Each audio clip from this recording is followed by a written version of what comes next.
I really appreciate that. So, actually, we have our Christmas party tonight too, so we're kind of pulling double duty. As Hugh mentioned, we're just got off the road. Obviously, tomorrow's a big day for us, and obviously the future of our program. First, I want to congratulate all the award winners.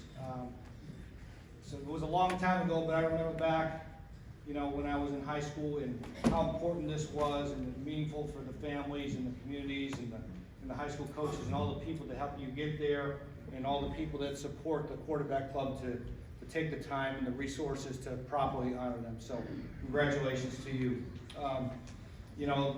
Traditionally during the year, the assistant coaches scurry over here on a Tuesday night. They give you a brief update of the team and where we were and what happened on Saturday and what we're looking forward to. But I'm going to bring a little different slant because I'm going to talk a little bit about team makeup, roster management, and kind of the challenges that we face of putting a team on the field, because it is changed.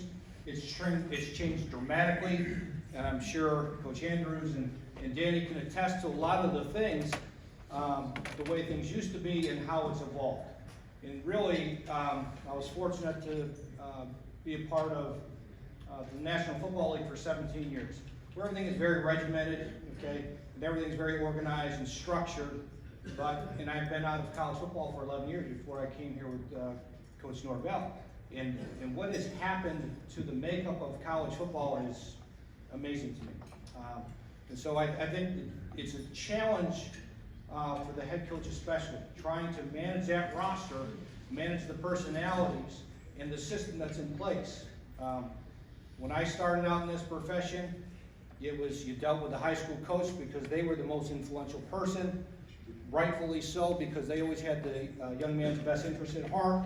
But the system has changed, and sometimes not necessarily for the better for some of the higher recruited kids. And we're trying to put a team together that's balanced.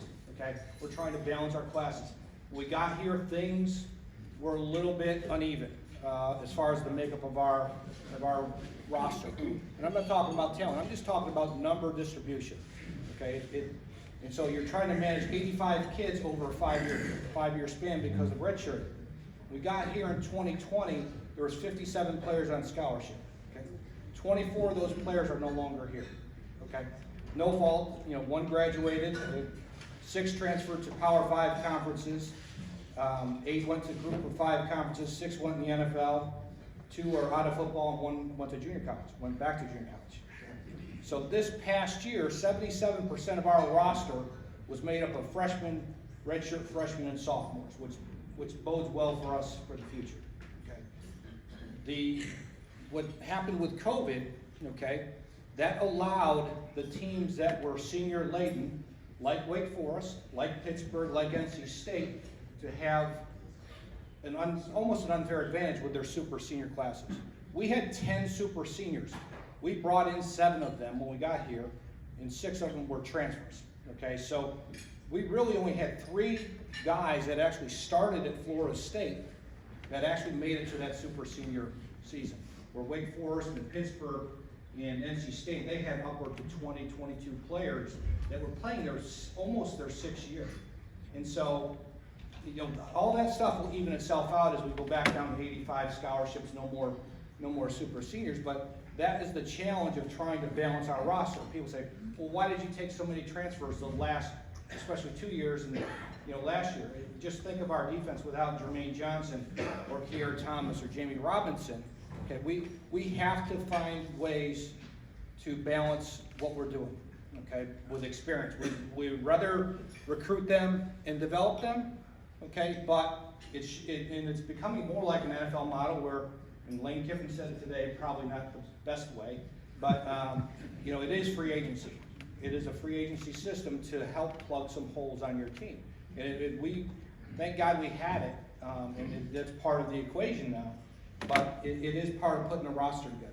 Okay, the transfer portal was not part of the Bowden dynasty, and it is part of things today where it's easy if you're not playing, if you don't like your your situation, you can just walk out the door, and now with immediate eligibility, it makes for this carefree system of optional participation, okay?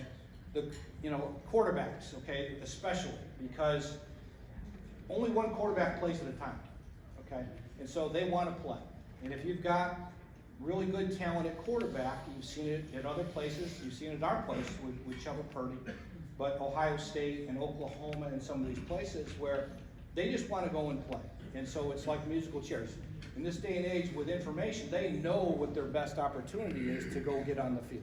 And so if we recruit well, we're always going to have quarterbacks transfer from this program because that's what we want. We want competition. We want people to push each other. We want that talent pool to accumulate, but they're not going to sit still and they're going to go seek opportunities. That will be a great problem to have. Okay, so that's what we go. That's our goal for quarterbacks for the future. But just think of the some of the things that, how the game's evolved and changed. Social media. Okay, I mentioned the system has changed a little bit. Now there's 7-on-7 teams. There's handlers. There's trainers. There's early departures to the NFL. Obviously the transfer portal, and now we add in name, image, likeness. Okay, which is this thing that no one can define, although the rules are different in every single state. Okay, so name, image, likeness for us in the state of Florida, okay, is unique. We were one of the first states to actually enact a statute that allowed it, but at Florida State or any state institution, we cannot facilitate name, image, likeness for players on our team, and definitely not for anybody that we're recruiting. So there are other states that have different rules based on their state statutes or no statute. Okay, so this is a different time that we're in because the NCAA really has no teeth on it. They're trying, to investigate a couple of schools, but it really won't go anywhere because it's really not NCAA legislation. It's state statutes that govern the day. So it's a very interesting time here in college football. I really just wanted to give you a little bit of some of the challenges, somebody like Coach Norvell faces every day. You're not only recruiting guys, from high school or junior college or guys in the portal, you're recruiting guys on your team to stay, making them feel like they're a part of it.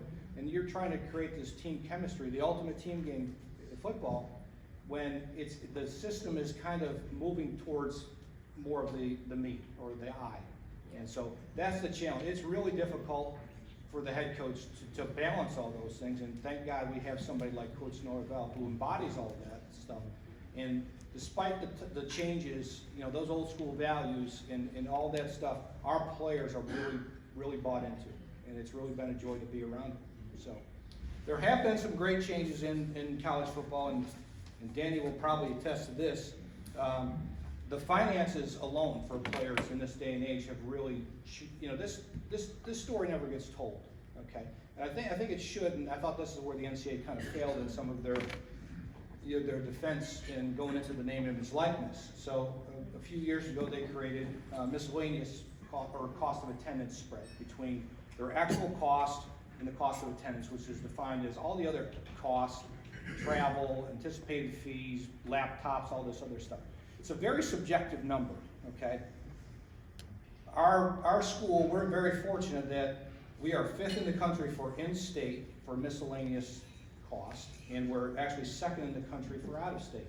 So they actually get cash, okay? Our players in other sports get cash above and beyond their scholarship to a predetermined number by our Board of Trustees and Board of Governors, okay?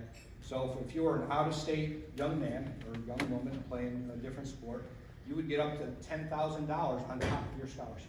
Okay? That story never gets told. So these kids can live a life. They can do things. They can go out to dinner. They can pay for their cell phone. They can help their family in time of need. They can buy presents at Christmas. In-state kids for us in Florida about $8,500.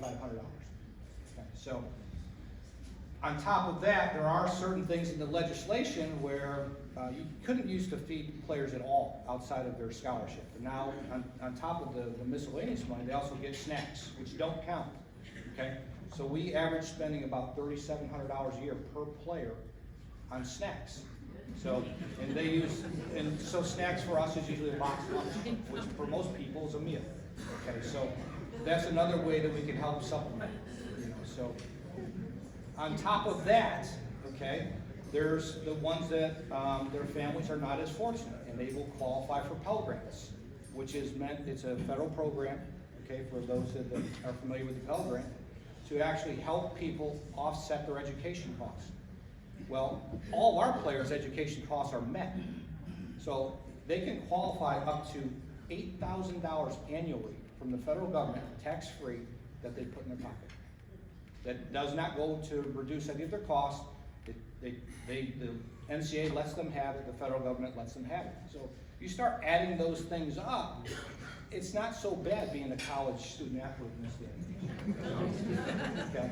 On top of that, okay, here's the thing we're all trying to sort out right now. Is part of the name, image, likeness. There was the lawsuit was the Alston decision. Okay. So basically, what the Supreme Court said was that they agreed that players could benefit from their name, image, likeness.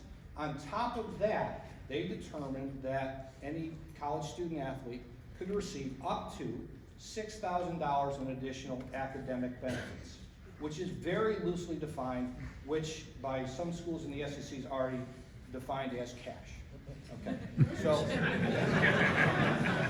you start adding all those things up, okay, and college football does take care of, and college athletics in general does take care of the student athletes. Their health and welfare is first. You know, we hire, mental health professionals, we have nutrition, we have everything an NFL franchise has, and then some. Okay, so, I'm here to kind of defend college football or college athletics, but, despite the system changing and us having to be so nimble, and our roster management changes, when I say daily, I'm not kidding. I mean, it does. Who's going into the portal, who might we recruit, who wants to transfer here, who wants to go to the NFL. I mean, it's a very complicated equation to think that you would have it all planned out